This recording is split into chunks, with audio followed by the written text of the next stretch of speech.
Well, good afternoon, everybody. I'm sorry for the little delay. I was told there was going to be someone here to introduce me. That person hasn't appeared. I think I know my name, and I think I can get us started so we don't have to wait much longer.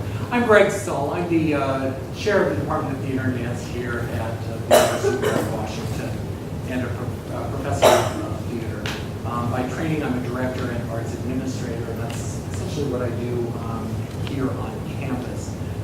And I'm thrilled to be able to spend a little time with you this afternoon and share a little bit about the contemporary musical theater, and hopefully I can get you out on time. You're very brave, like going to a college class long after you've left Mary Washington, because you know how professors like to talk, and I'm certainly one of them. Probably my greatest credential for being here is I too am a graduate of Mary Washington College. I'm proud. And the folks that work with me are a little tired of hearing this. I sort of have this sort of ominous presence, because I realized a few months ago that this fall will mark 40 years since I first stepped foot on campus. I'm officially an old guy. Now there's a reason I understand why the students, I'm invisible to the students. But it is quite an experience working here and spending my career here. I've been here 27 years, and knowing that it's essentially two different institutions. The place looks different. We are different for lots of good reasons, and yet the heart of Mary Washington stays the same. I'm grateful for the opportunity to still be a part of what we do here. I'm also thrilled that I have help today. I am not a scholar of theater. I'm a practitioner of theater. I can't talk about theater without also doing theater. And so whenever I have talks, I always have a show that comes along with me to illustrate. And I'm so grateful today that I have three very important people to us who are going to be helping me. Kathy Hoskins, who's our long-term accompanist here at the piano. She's not in quarantine. The baffling sort of helps the piano so it's not quite so loud in the house. Also, we have John Reynolds. John Reynolds is our director of marketing and audience services here in the department. Also an alum of the college, 2007 alum. And Taryn Snyder, who is my assistant, and Taryn is a 2015 graduate of the university as well. And I'm very fortunate because I work with two terrific people who are also musical theater performers, and so I'm never very far away from this. And whenever I get an invitation for a talk, they know that they're going to be absolutely pressed into service. So today I'm going to talk about the contemporary musical theater, but before we talk about the contemporary musical theater, I want to provide a little bit of context about the genre itself. It was actually here at Mary Washington that certainly that my education really began. But my education in musical theater began right next door in Pollard Hall. I took a course my very first semester here, not a course I should have taken my very first semester here. I don't think the academic advising was as strong as it is today. It was a 300-level course taught by Dr. Thomas, who started and ran the American Studies program here for many years. And Dr. Thomas taught a course called The Fine Arts in America. And I remember distinctly Sue Hanna, who became a colleague of. She was my very first semester advisor. She said, "What do you want to major in?" I said, "Oh, I think I want to major in dramatic arts." She said, "Oh, great. Here's a great class for you. You're going to take this class in Fine Arts in America with Dr. Thomas. You'll love it. You're going to take this class in aesthetics, another upper-level class in philosophy with Janet Wishner, who we know her today." And off I went for a very challenging semester. But it was in Dr. Thomas's Fine Arts in America class that I began to understand that the musical theater as a genre of theater is a truly American art form. An American art form that takes its place right beside jazz, which is an American art form, and modern dance, the modern dance of Martha Graham, Alexander Milne, and others, and truly American, an American experience that we can take credit for. But one of the things that we have to recognize is that music and lyrics and even dance has been a part of the theatrical tradition since antiquity. We don't talk about it much when we teach students about the ancient Greek plays, but music and dance were a very, very big part of those entertainments. And really something that was critical to keeping the audience attention, and while not necessarily critical about moving a story along, certainly critical for providing the environment and the tone and the mood of the performance piece.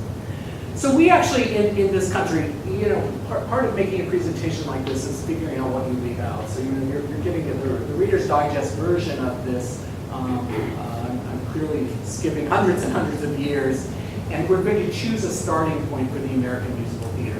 Many scholars believe that the form itself crystallized with the production of the Black Crook in the mid-19th century, 1866. It wasn't that the Black Crook was necessarily a theatrical production that was completely different than everything else, but it was the moment that a lot of the elements of what we know as musical theater today came together. So the notion of music and song and dialogue that was totally integrated came together in this production, and that's where we sort of mark the beginning of the musical theater. The reality is that this was a very derivative play. It's very Faustian. It's really about someone who sells their soul to the devil, and there's a man who wants a woman. It all ends up happily ever after. And interspersed with that are many dance numbers and lots of singing and great spectacle.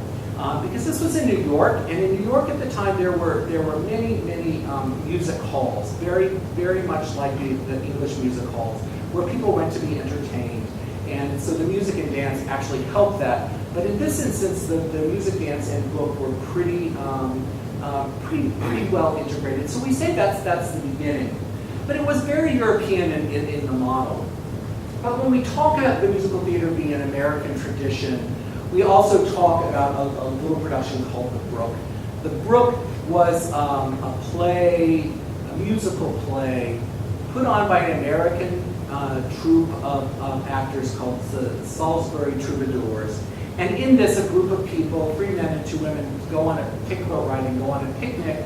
And in the afternoon of this picnic, there's a little variety show, a vaudeville show that ensues.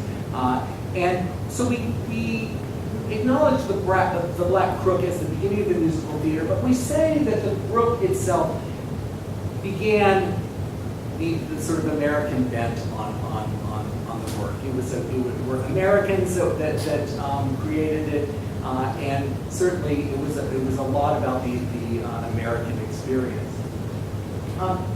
But at the same time, throughout the world, and certainly in New York, other entertainments were happening that were contributing to the musical theater, not the least of which was the Ziegfeld Follies.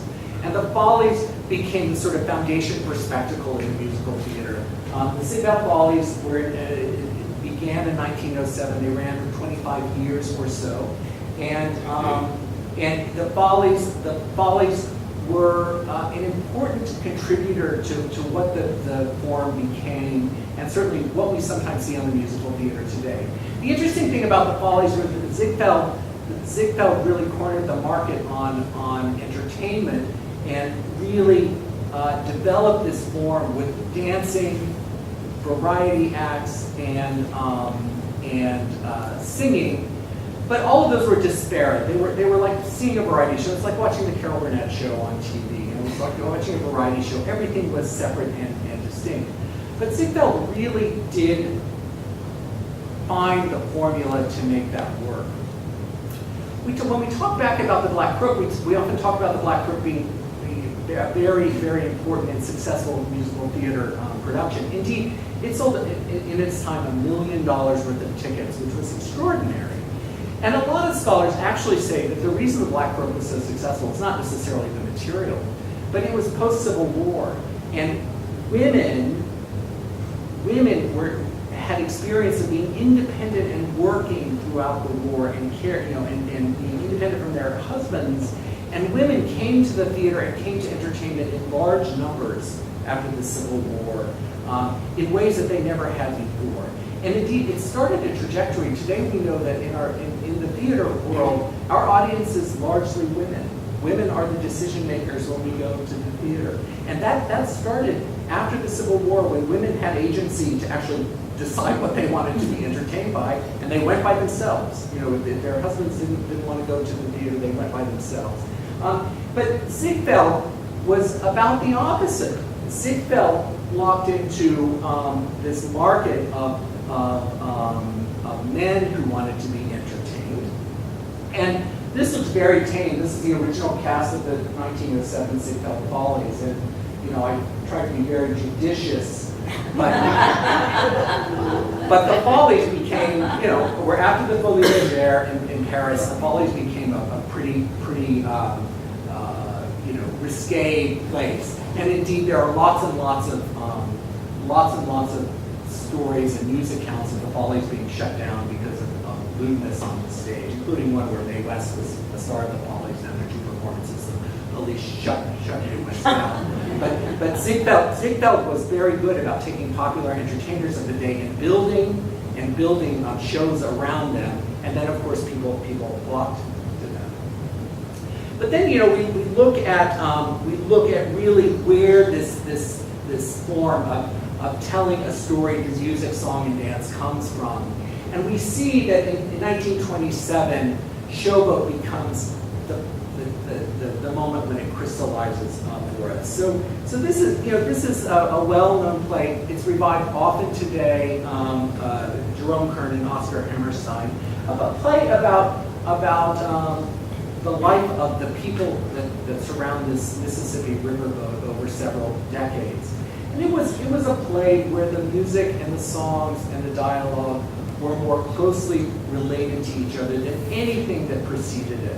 And that is significant for us, because we see that suddenly the form is beginning to take shape. It's something that is unusual from the Follies or anything that we had seen before. And when we talk about the contemporary musical theater, we often talk about the fact that we're diving into real issues today that we don't really think about the musical theater doing. But indeed, you know, Showboat had discussed prevalent racism, classism, violence, and, you know, very tragic love. Themes that we see in today's musical theater as well. So even though it's easy for us to say today that musical theater today really hits some hard-hitting issues, indeed, that seems to have always been the case. But we know absolutely conclusively that when we look at today's musical theater, we have a direct line, absolutely a direct line to Rodgers and Hammerstein, and a direct line to 1943 when Oklahoma opened. And even Oklahoma, you know, we think about Oklahoma and we think of the sort of lovely story. You know, Oklahoma is really about finding a new state and settling the West and the frontier and fighting for the country and becoming American. And that's what really captured people's attention. And when we look at Oklahoma, there's a lot that it doesn't do. You know, it doesn't talk anything about the Native American peoples who were displaced. Like, we don't find that story in Oklahoma. But, you know, that probably would not have played well, you know, in the 1990s. Nobody really was sensitive to that. But this was a really important work for these two creators, because they absolutely were looking for success. They had 12 years of blocks before Oklahoma opened. And in fact, Oklahoma, the opening night, had empty seats in the house, and nobody believed in them, but it got a tremendous review. The next day, there was a line 4 blocks long to get tickets. And when we think about Oklahoma, we talk about shows today like Hamilton, where you can't get a ticket, you know, unless you're willing to pay $1,000. Oklahoma was the Hamilton of its day. The police had to come in on the day after opening to keep order at the box office. There's a lovely little anecdote that was recently retold in an account of Rodgers and Hammerstein, where people could not get tickets to Oklahoma for anything in the world, like not at all. Like it was the hardest ticket to get. And the woman came in 1943 and sat down in the theater for Oklahoma, and there was a woman sitting in one seat, an empty seat, and the woman sat in her seat, and she looked. She said, "Oh, so is someone taking this seat?" And the woman said, "No, it was my husband's seat." And the patron said, "Oh, is he coming soon?" The woman said, "No, he passed away." She said, "Oh, I'm so sorry." The woman said, "Yeah, and I couldn't find anyone to take his seat." The woman said, "Oh my goodness, it's unbelievable. Like, you can't even get a ticket here. Like, where are all your friends?" She said, "At his funeral." which is probably anecdotal, but it is a gorgeous point. It's a gorgeous point. I'm going to digress. As college professors sometimes do, we take students to New York. And this spring we had an unfortunate circumstance where we were taking students to New York for a week of research and theater going, and we left Washington on the day of the giant windstorm, and our students got stuck in Havre de Grace, Maryland. That's a whole other story that I'm not going to get into. But on the bus, the New York bus, one of our students sat next to a young woman who had gotten her Hamilton tickets for that night 1 year before. And she was just weeping and weeping because nobody was going to be sitting in her seat, and she wasn't either. And we absolutely felt sorry for her. So we'll talk a little bit here about the musical itself, the musical as we know it. The musical has really three major components. The book, we also call the book the libretto. Actors call it the libretto, and all of the rest of us call it the book. And we call it often a book musical. That means that there is a story, there's a narrative, there's a dialogue. There are lyrics. Those are the words that go along with the music. Integral to telling a story in the musical theater are the lyrics. The lyrics are very, very important. And the music itself. The music is not merely the underscore for the lyrics, but the music has its own place in the musical theater. It tells the story, supports the story, and moves the story along. The book itself provides the structure. It's where we have characters, we have the dialogue that tell the story, that reveal the action, we have conflict, and we have resolution. Doesn't mean this doesn't happen elsewhere in the other components, but the book is primarily where it is. The lyrics give us rhythm, they give us language, and they give us meter. And the lyrics are the poetry. Our form is theater itself is poetic. We talk about theater as poetry. Aristotle called it poetry. We continue to call it poetry because it's lean, and everything we don't need is edited out of it. And the lyrics are the leanest of the poetic form for us. And the music is that which fuels the narrative. So it's the lyric tempo. The most important thing about the music as it corresponds to the lyrics is it gives it rhythm and time. When you speak poetry out loud, you can take whatever time you want to say a line of poetry. In the musical theater, poetry that is the lyric has got to yield to the music. So the music says, you only have this much time to say these many words, and you better do it. And so that's very important in terms of the music. The music also provides us songs without words. That is, there is musical accompaniment, there is transition music, there is other music where there is no singing, and that music is moving the story along. The orchestrations are very, very important because depending on what instrumentation you use to play that music, you tell a very different story. Having full orchestras is very, very, very expensive, just extraordinarily expensive. And so in today's world, there is a great push for us to have fewer and fewer instruments to replicate some of the instruments on an electronic keyboard. there is nothing like having a giant orchestra that tells the story that the composer wants to be heard. And more than anything, the music sets the mood. We respond very viscerally to music, and it helps us to set the mood. And of course, in the musical theater, we expect spectacle. We don't need spectacle to do theater, but spectacle is something we actually have come to expect when we sit down in the theater, and it's something that certainly we expect of the musical. Just search online and try to find photographs of Frozen, for instance. It's on Broadway now. Gorgeous spectacle there. So the spectacle gives us the world of the play. It's the scenery, the costumes, and lighting, all very specific choices that support the text itself, the book, the lyrics, and also the music.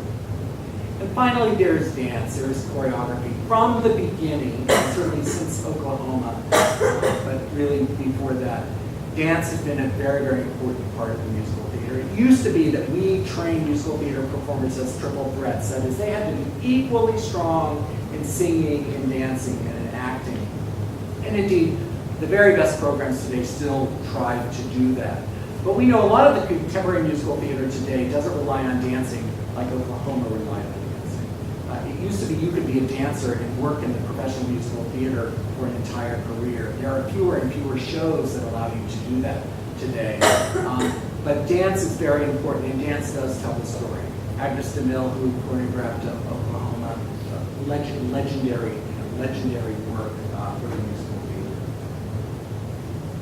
So there is a golden age formula, and we talk about the golden age of musicals. The golden age of musicals really started with Rodgers and Hammerstein, started with Oklahoma and the subsequent hits that they had.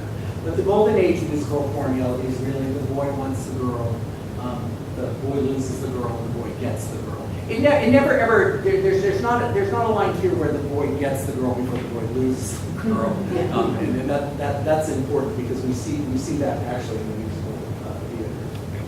And there's almost always a secondary romantic couple, and they're usually the funny couple. They're the couple that provides some sort of humor. So as you go to musicals from this point forward, see if you can see this formula at play, and certainly also the secondary romantic couple. Today's formula is that there is no formula unless there is a formula. So it's very, there's really nothing that is expected in today's musical theater. We can have a hit musical and it may not follow this formula at all. Certainly there is gender fluidity, there is romantic fluidity, and sometimes there's not a through line exactly like the Golden Age formula. There is a structure to the musicals that I'll ask you from this point forward to try to pay attention to. Lots of musicals have an overture. An overture is a pastiche of all the songs you're about to hear. That's something that's great about the Golden Age musicals. You go into the theater, the lights dim, and suddenly the orchestra starts to play, and you begin to hear the music that you're going to hear throughout. Nobody sings, it's just the orchestra. It's a time for them to shine. It's a time for you to focus, settle down, put your candy away, put your Playbill away, and look at the stage. And lots of contemporary musicals do not have overtures today, and it's a shame. It's a shame, but I love it. When you go to the theater and there's an overture, I sort of feel like that's the exciting beginning. There's always an opening number. The opening number in a musical is very, very important because the opening number sets the mood for what you're about to experience, and it absolutely is important for the tonality of the musical that you're about to watch.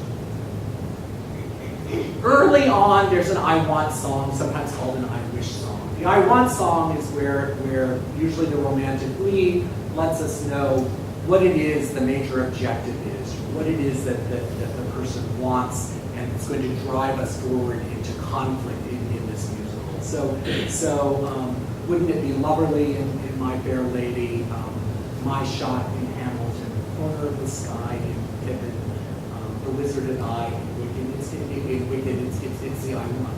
Or really, I want to go to the festival, Cinderella and Into the Woods. Something as important as that. It's absolutely the thing that gets the story going. It's the beginning of the action. There's the 11 o'clock number. The 11 o'clock number, whereas the I want happens early in the first act, the 11 o'clock number happens in the middle of the second act of a musical. And that serves a very important role. The 11 o'clock number is the thing that really, you've had a long night in the theater, and this is going to get you like riled up to invest to the end. Like it's going to push you to the end. And that 11 o'clock number is really, it really does that in the structure of a musical. And so some examples of that are Shall We Dance from The King and I, Rose's Turn in Gypsy, if you know that musical, Cabaret. What I Did for Love, a chorus line, contemporary musicals, Words Fail, Dear Evan Hansen, She Used to Be Mine, Waitress, another contemporary musical that we'll talk a little bit about shortly.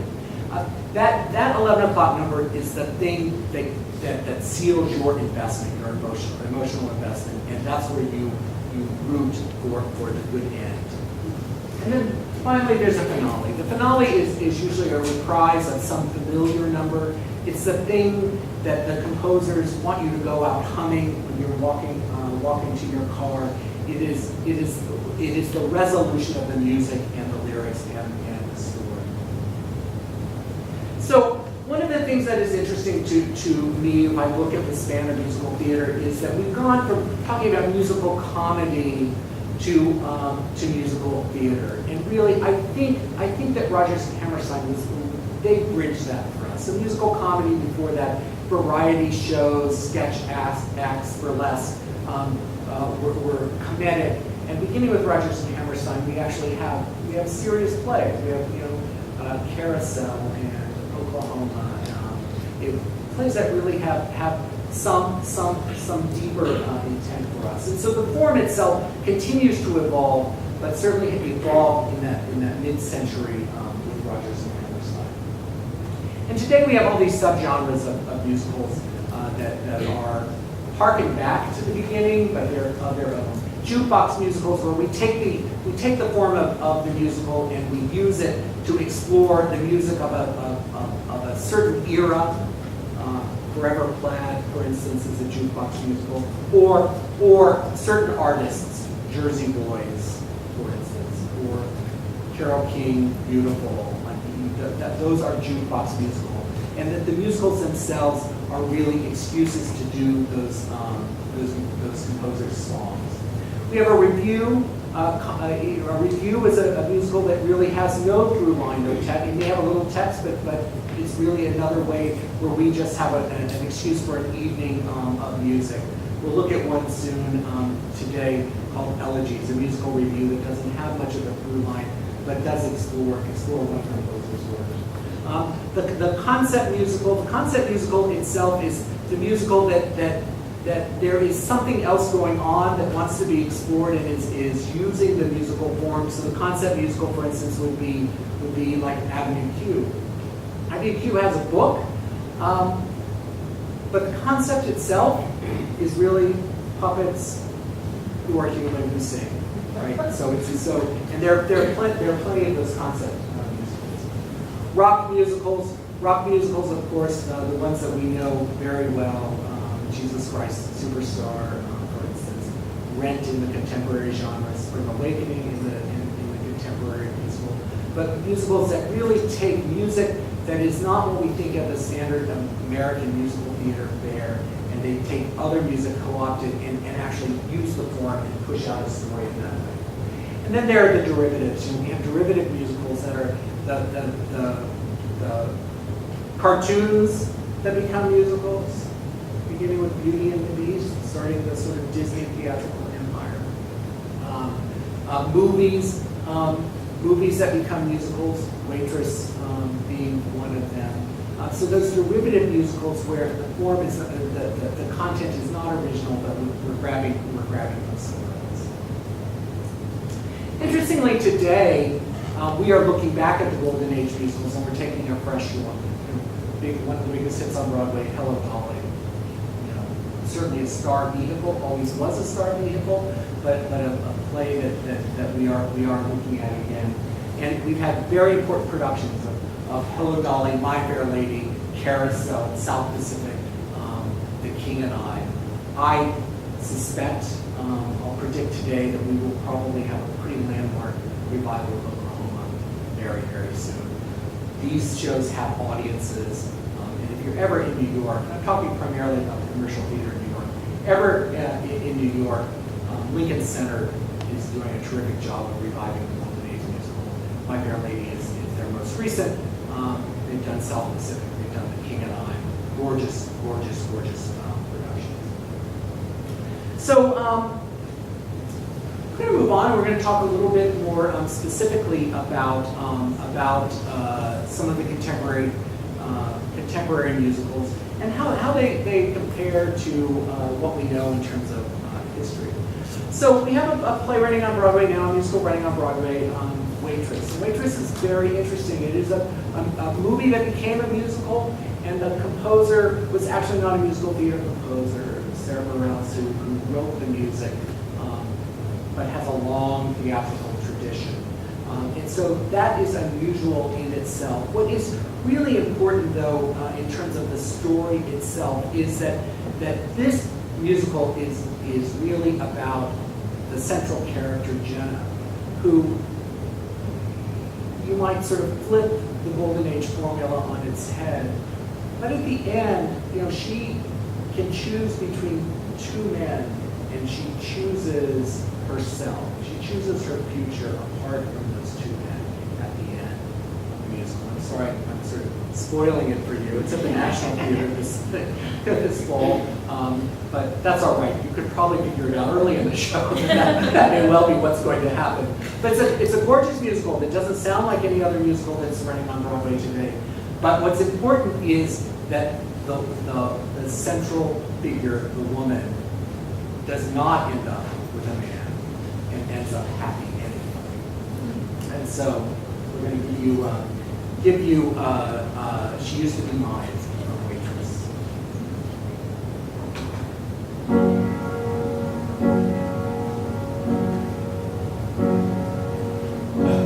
It's not simple to say, but most days I don't recognize me. That these shoes and this apron, that place and its patrons have taken more than I gave them.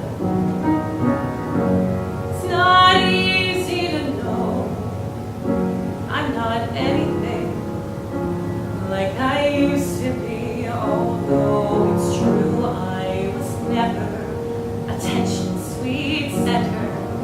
I still remember that girl.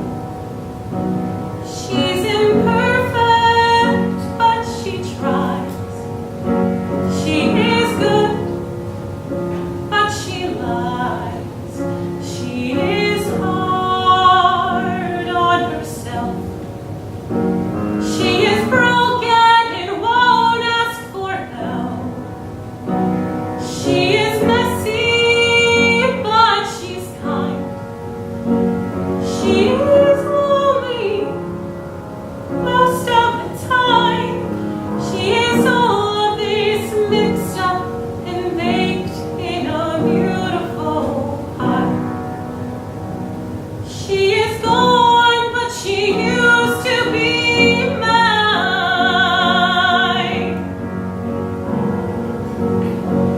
And it's not what I asked for.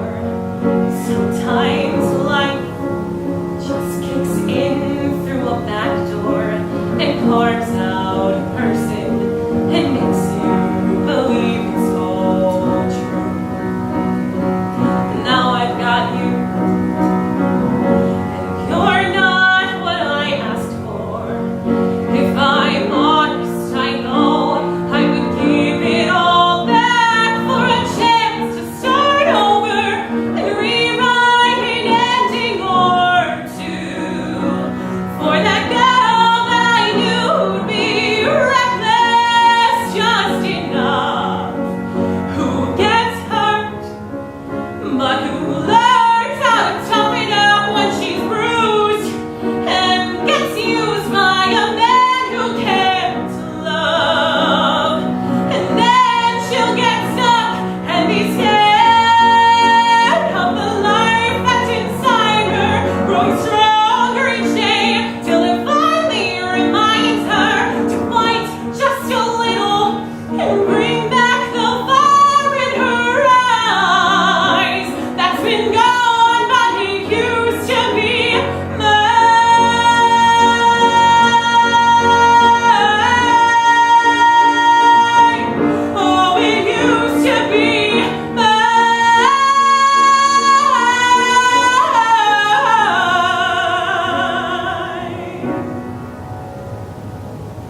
She is messy, but she's kind. She is lonely most of the time. She is all of this mixed up and baked in a beautiful pie. She is gone, but she used to be mine.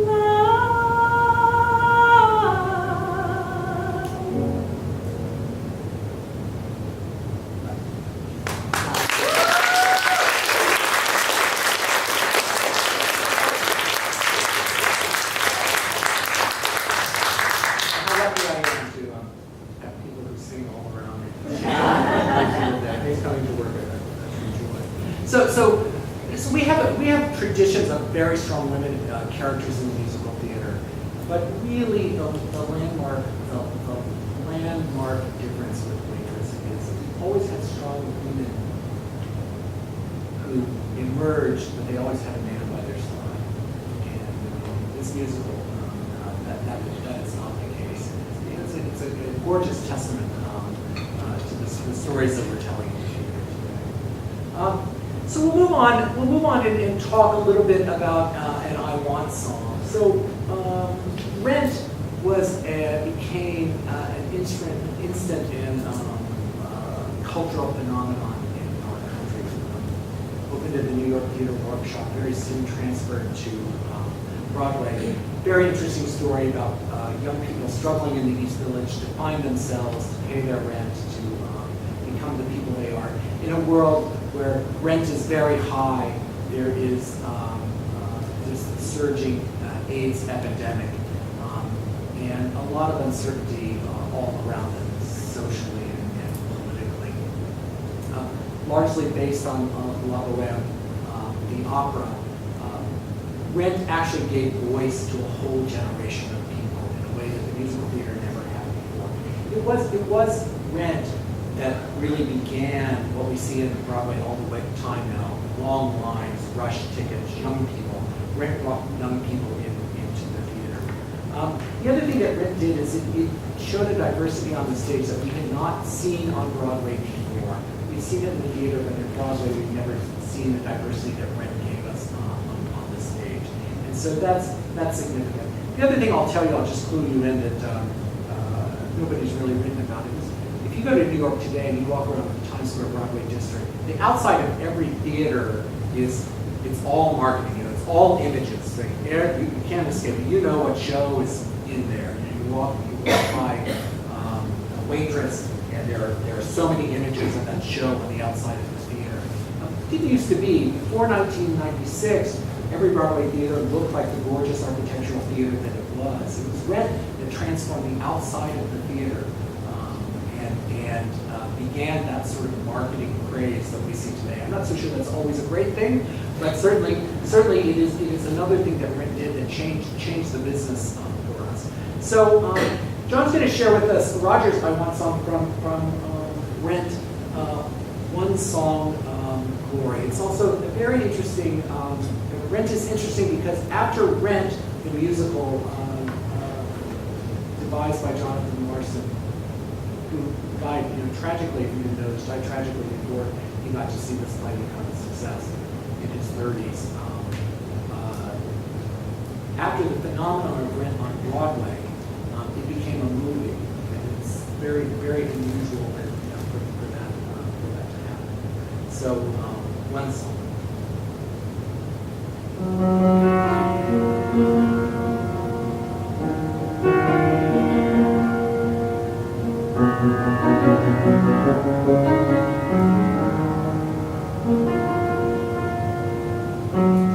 One song, glory, one song before I go, glory, one song to leave behind, find one song, one last refrain, glory, from the pretty boy front man who wasted opportunity.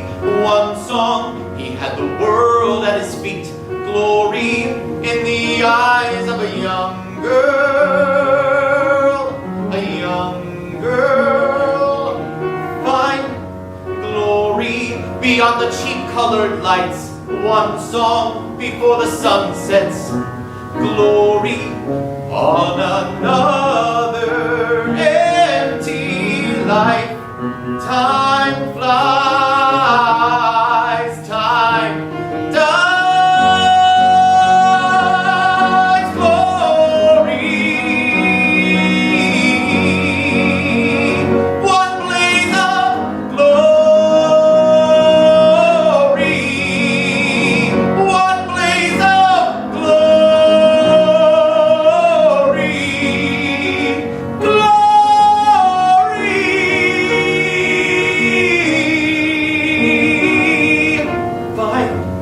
glory in a song that rings true, truth like a blazing fire, an eternal flame. Find glory, a song about love, one song from the soul of a young man, a young man.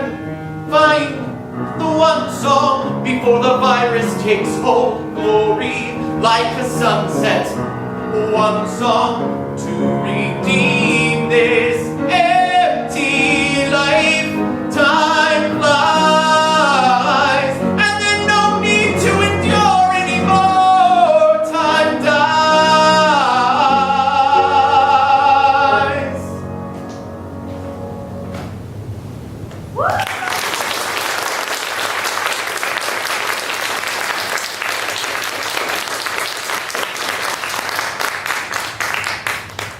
It was always, I was always sort of taken by the fact that the licensing companies now make junior editions of these musicals, and this is a show that is really about people who are using drugs, battling AIDS. It's a pretty dark musical, and the high school edition came out. It's like that's really something. And indeed, this spring, I was privileged to see JM's in Fredericksburg production of Rent. I thought, well, the world has changed a lot. You know, that this kind of a show can be done on the high school level, edited somewhat, but it's still great. Another musical that comes into the rock genre that I think is really important. Another way that the musical changed. Rent changed the musical theater forever because it introduced a different kind of rock score. And soon on its heels was another rock musical that was developed, Spring Awakening. It really, in 2006, 10 years after Rent, Steven Sater, Duncan Sheik, developed this musical based on the Franz Wedekind play, Spring Awakening, a play that was a 19th century German piece that really took to task the way that we were raising children, the way that we were teaching them about sex and love and spirituality. And it was a censored play that was very, very controversial at the time. It's a significant play, and it's also a significant musical. This is a musical that has in it things that Oklahoma did not. It has child molestation, essentially. It has a teenage unwanted pregnancy. There's an abortion. There's a suicide. It sounds like a great night in the theater. but truly it is, because its message is really significant. First on Broadway in 2006, and then it was revived just not too long ago in 2015. Another extraordinary production on Broadway done by Deaf West. Deaf West is a company of hearing and deaf actors on the West Coast, and they did a production of Spring Awakening that was simultaneously done in English and American Sign Language. That was stunning on Broadway. This is also unusual. It's a play that actually gave rise, I'm making a pun here, to a TV show that was just canceled after a season called Rise, where a group of high school students decides to do Spring Awakening and the trouble they get into around that show. So here's a play that becomes a musical that then becomes the subject of a TV show. Interestingly, theoretically about the musical form, whereas Rodgers and Hammerstein really did seal the deal that the music moved the plot along, the songs moved the story along. In Spring Awakening, Duncan Schick and Stephen Sater, they take the music out of the plot. So every time there is music and song in Spring Awakening, the action stops. It does not move the story along. We learn something more about the characters who are singing, but the story does not move along. It just pauses. It pauses in a moment. So here's a gorgeous duet from Spring Awakening, where Moritz and Ilse, they are giving voice to their own internal struggles. This is often in the musical theater called an I am song, where we are learning something about the characters themselves. And through this duet, Blue Wind, Don't Do Sadness. Spring Awakening. Awful sweet to be a little butterfly, just winging over things and nothing deep inside, nothing going wild in you know. You're flowing by the riverside, or floating high and blue, or maybe cool to be a little summer wind, like once through everything and then away again, with the taste of dust in your mouth all day, but no need to know. Like sadness, you just sail away, 'cause you know I don't do sadness, not even a little bit. Just don't need it in my life, don't want any part of it. I don't do sadness. Hey, I've done my time looking back on it all, and it blows my mind.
today without talking about Stephen Sondheim, our sort of our really the elder statesman of today's musical theater. Sondheim, in his brilliant work, he really did follow the lead of Hammerstein. He was learned at his feet, essentially. And even though we know about Sondheim today as the creator of extraordinary musicals, he hasn't always had success in his career. There's a gorgeous little musical he wrote called Merrily We Roll Along. And Merrily was produced in 1981. And Sondheim is a lyricist and a composer. That's why we see that the lyrics and the music are so tightly woven in his work. But he did this great little musical about a group of friends and how their lives grow and how their relationships kind of fall apart over time. And he set the musical from now and backwards. So he told the story in reverse. It was an enormous flop for Sondheim, just enormous, and really sent him into a pretty deep depression.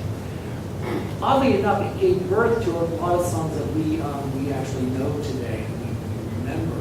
And the musical, I'm really grateful, has found its own kind of following and cult following. And I think we're going to see a major production of this musical again soon. In fact, there is one planned for New York next season.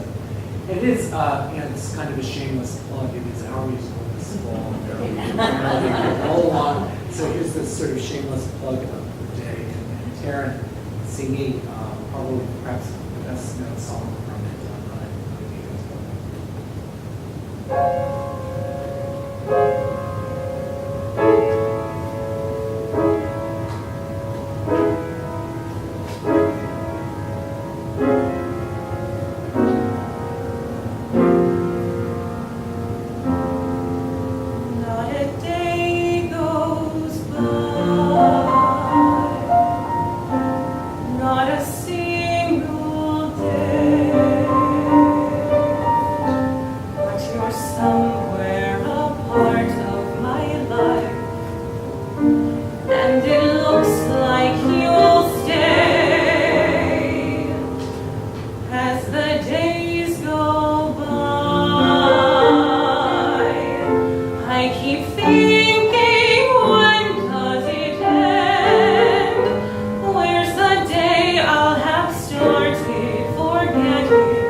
Largely because of the subject matter of Assassins, which is Stephen Sondheim's musical of villains. And there are people who felt like they could thwart the Republic by killing people, the president, essentially. And so that musical was postponed for years, but then really had an enormous success in 2004. What is very interesting about Assassins is that we learn a lot through music and through lyric about the Assassins themselves. And the duet we're going to sing for you today, I really want you to listen very carefully to because it's a love song. But keep in mind as you listen to the music, the gorgeous love song and the lyrics, that on the one hand we have Squeaky Chrome who is pledging her allegiance to Charles Manson and willing to do his bidding. And we have John Hinckley who is vowing to commit a noble act so that Jodie Foster will recognize him as her love. So from Assassins, Unworthy of Your Love.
Move on as well to a review, a song cycle. Bill Fenn, who who is known for falsettos, among other things, had a lot of feelings after 9/11. He'd experienced a lot of loss in his life, friends who had died of AIDS, the death of his mother, and 9/11 and how it affected him living in New York City. And he decided to put together a cycle of songs about that loss. So here we have a musical that is 18 scenes, and the only thing that holds them together is this one notion of loss. So we have 3 songs about the death of Bill Finn's mother. We have a song about what it means to lose a beloved pet. We have a song, 4 songs about 9/11 that are very, very important pieces. And this really great song that really does capture the experience of when we lose somebody or someone disappears, someone's gone from our life that we know and depend on, but we may not know a lot about them. Like when you go to the dry cleaner and the clerk that you've seen for the past 6 years is no longer there, and you discover that that clerk has passed away, and suddenly you feel this great loss, even though your connection was really peripheral. And so this is one of those moments. Mr. Choi and Madam G on allergies. Across my street, I'm looking at a store I don't go to anymore, but I used to very often. Now it's sitting like a coffin, slightly used. I'm remembering the whole thing, unamused.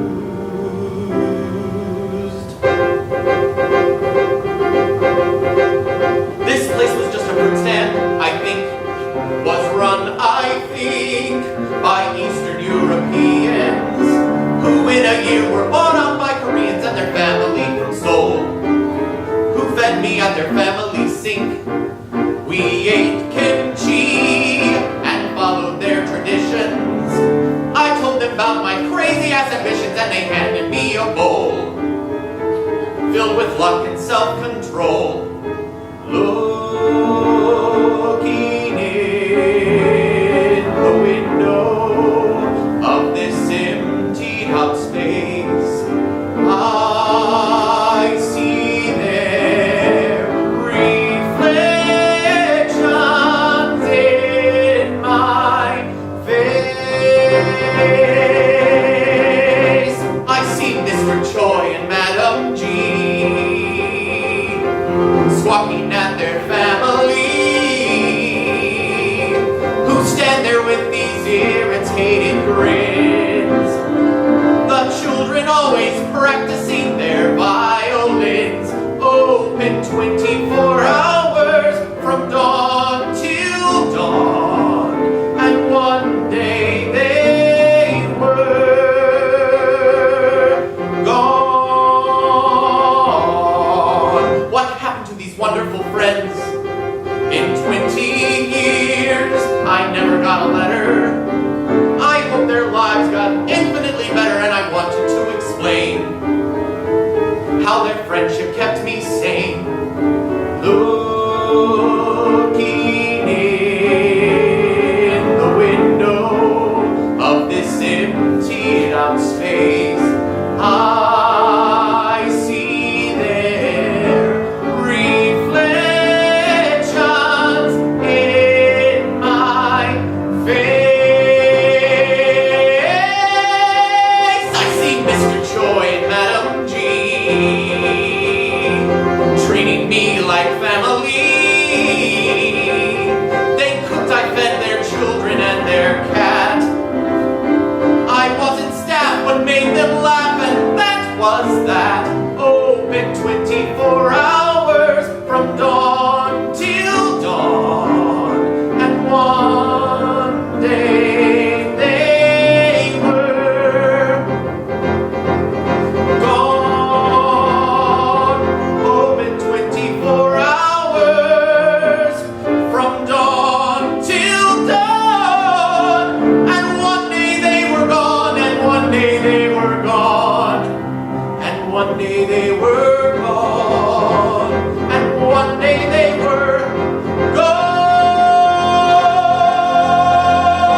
about talking about Hamilton. Hamilton has an extraordinary story that you probably haven't escaped. You know, when Lin-Manuel Miranda was going on a much-needed vacation, he picked up the chairman biography of the airport bookstore, read the biography of Hamilton on vacation, and thought, oh, this would be a great musical. It's an academic tone that you know, only Lin-Manuel Miranda would think was turned into a musical. But of course, we know what that's become. A musical that's broken records on Broadway. Today, the orchestra seats, primary premium orchestra seats, are $825. So it really changed everything. But it is another musical that gave voice to a generation and calls to question what it means to be American and what it means to tell the story of our country's beginning from the viewpoint of the immigrants who founded the country. And again, we changed the musical form because here's a musical that is hip hop and rap and also very standard musical theater there. And in this great song, Miranda gives voice to King George, who was losing his grip on the colonies, and has a terrific role.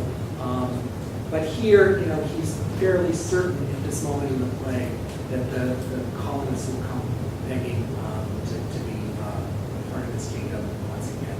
So King George will be back.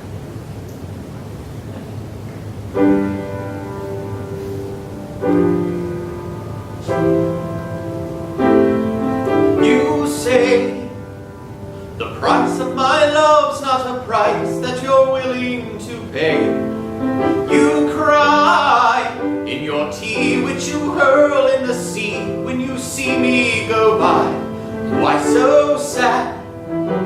Remember we made an arrangement when you went away. Now you're making me mad. Remember, despite our estrangement, I'm your man. You'll be back, soon you'll see. You'll remember you belong to me. You'll be back, time will tell. You'll remember that I served you well.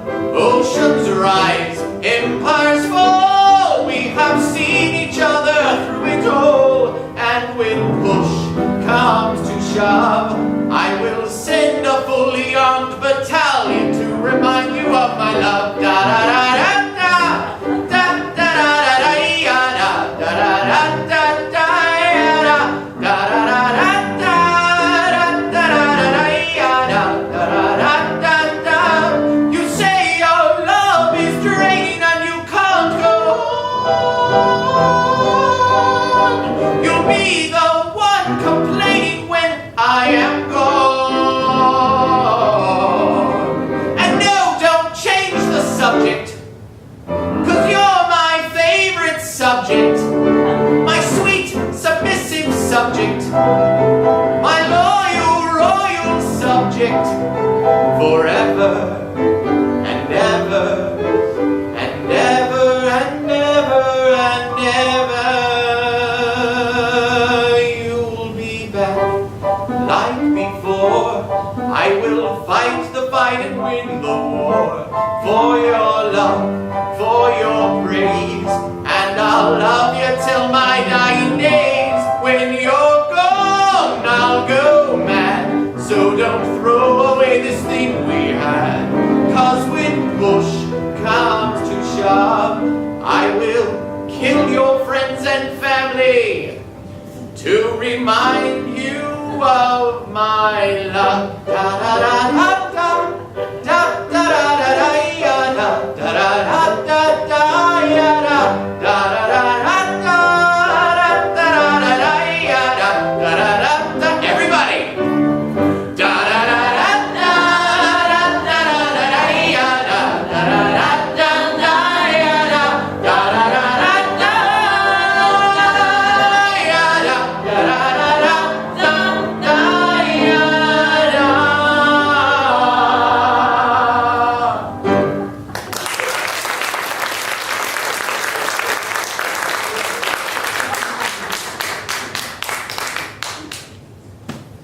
So finally, to wrap up today, we're gonna look at the other blockbuster in the commercial theater that also has a pretty extraordinary story, Dear Evan Hansen. Dear Evan Hansen is an amazing piece of musical theater because it really does talk about what it means today to live in a digital world and what problems and challenges of that are. And what happens when one young person makes a single mistake and the effect that mistake has on the people he loves and all of the people around him. This is a great musical. It started in Washington, D.C. actually, and made its way. Arena State. That's right. Made its way to New York, and so we feel a lot of ownership over it. But in this one, this is a great musical because there's no happy ending at all in Dear Evan Hansen. None at all. There's no redemption. There's no it's okay, you made a mistake. Not at all. There's tremendous growth in this young person, but there is no redemption. So John's going to close out today with For Forever from Dear Evan Hansen.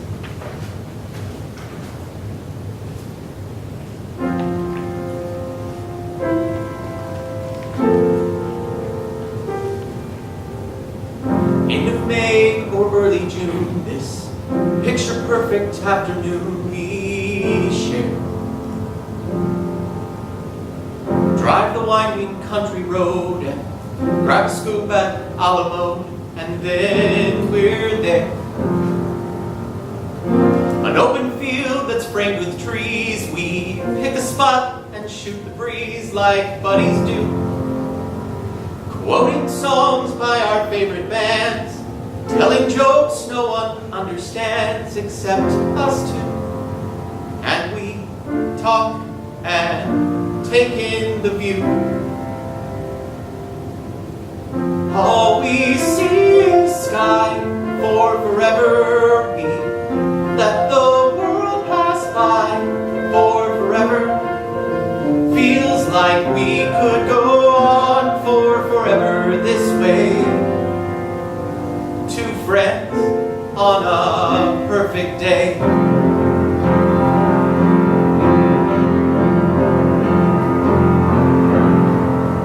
We walk a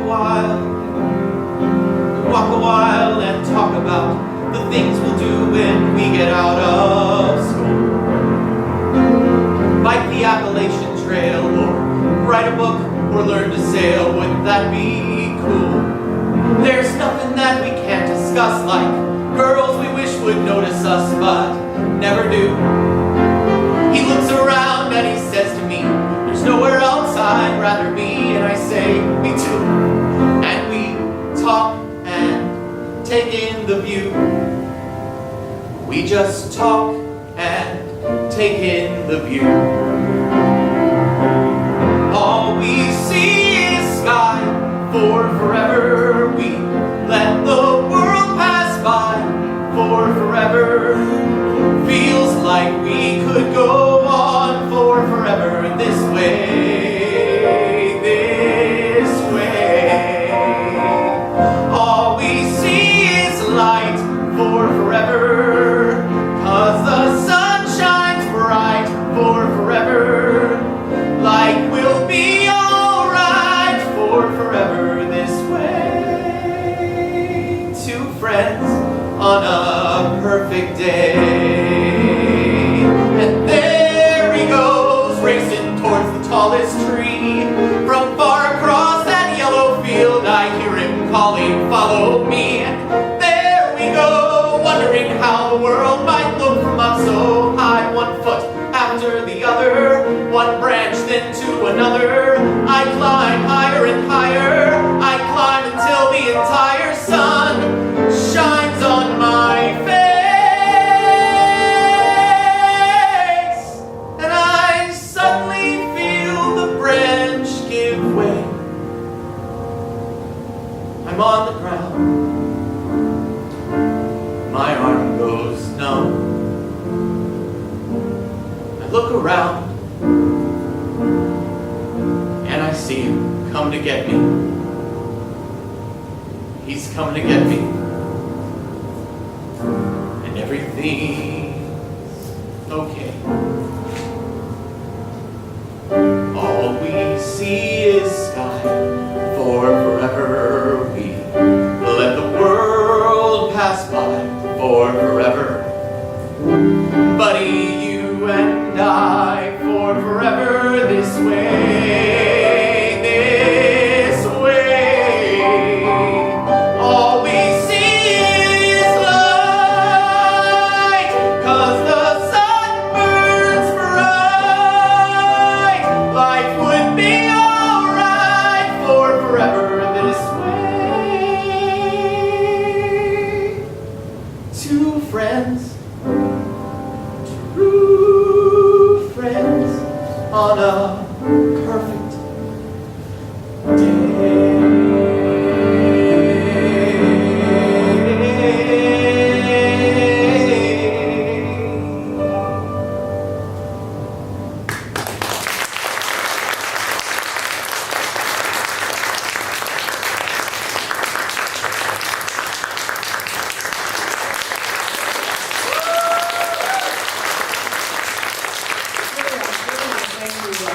Thank you for your patience as we're a little bit over, as I promised you we would be.